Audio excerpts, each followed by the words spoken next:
Harry IV, la véritable démonstration sur la manière dont les pyramides ont été construites.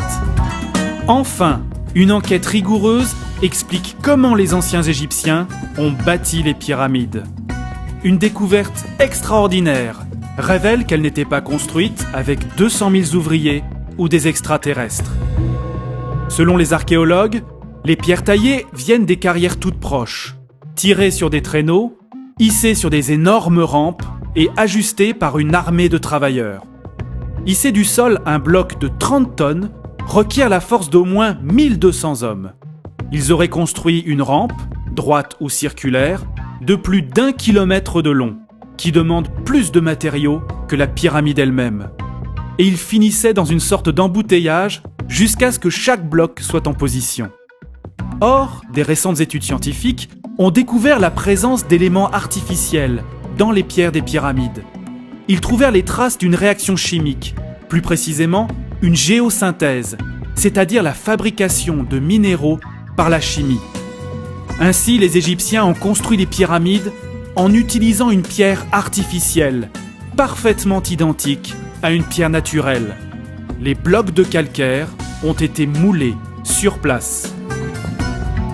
Un chercheur français, le professeur Joseph Davidovits, chimiste, expert en géopolymères et en ciment ancien, a résolu l'énigme. Il a découvert la vérité en trouvant des bulles d'air et des fibres piégées dans un calcaire de la Grande Pyramide. Il a découvert des coquillages fossiles en désordre, mélangés, au lieu d'être normalement en couche sédimentaire horizontale. Il a confirmé l'existence d'une technique oubliée grâce à la stèle d'Irtisen, qui se trouve au musée du Louvre. Et aussi, à l'aide des vaisselles de pierres énigmatiques découvertes dans le labyrinthe sous la pyramide de Saqqara. Le mystère est finalement élucidé lorsqu'il découvre des hiéroglyphes sur une ancienne stèle de l'île de Séhel, près d'Assouan, au milieu du Nil. Elle contient la formule chimique utilisée par le grand prêtre Imhotep pour créer les pierres de la première pyramide de l'histoire, la pyramide à degrés de Saqqara. En utilisant cette formule et cette technologie de pierre Harry IV, professeur Davidovits a reproduit plusieurs blocs de calcaire dans son laboratoire à Saint-Quentin, en Picardie. Il ressemble exactement à un calcaire naturel. Le grand Imhotep, l'alchimiste, maître architecte du pharaon Djoser, fabriqua les blocs de pierre et bâtit la première pyramide de Saqqara. Il inventa la technologie de pierre Harry IV. Et voici comment. À proximité des pyramides, des réservoirs ont été creusés dans le calcaire tendre le long du Nil, formant des bassins pour produire du béton calcaire. Les ouvriers commencent par désagréger la pierre friable avec de l'eau venant du Nil. Ils inondent les canaux pour former une boue avec de l'argile. Ensuite, du carbonate de sodium, appelé sel natron, est versé. Ce sel est une substance très réactive.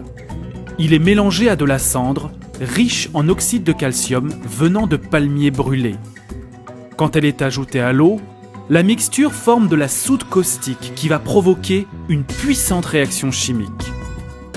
Puis les ouvriers ajoutent plus de gravats de calcaire et un autre sel, le chlorure de magnésium, appelé carnalite, pour baisser le pH. Après évaporation de l'eau, le béton est prêt. La pâte de calcaire est ramassée dans des paniers pour être transportée vers les pyramides. Les fouilles archéologiques ont montré que seulement 2500 personnes ont travaillé sur le chantier. En fait, la théorie de la pierre réagglomérée n'a pas besoin de plus d'ouvriers. Avec l'aide de rampes en bois et des assises déjà en place, des hommes portent un panier et versent le contenu dans les moules. Puis, le béton de calcaire est compacté et mis à durcir. Des moules en bois ont été préparés. Ces moules sont enduits de graisse pour aider au démoulage du bloc une fois durci. Le mélange est damé dans un moule, comme on tasse la terre avec la technique du pisé, donnant un calcaire réaggloméré, dur et dense. Les ouvriers se tenaient dans le moule, pilonnant la matière humide avec un pilon en bois, tassant le tout contre le bloc voisin déjà en place, produisant ainsi un joint très fin. C'est ainsi que les successeurs d'Imhotep ont bâti les millions de blocs de la pyramide de Khéops, l'une des 7 merveilles du monde antique. La technologie Arikat dévoile une solution logique et simple à ce mystère qui embarrasse l'égyptologie depuis des siècles, montrant comment les pyramides ont vraiment été bâties.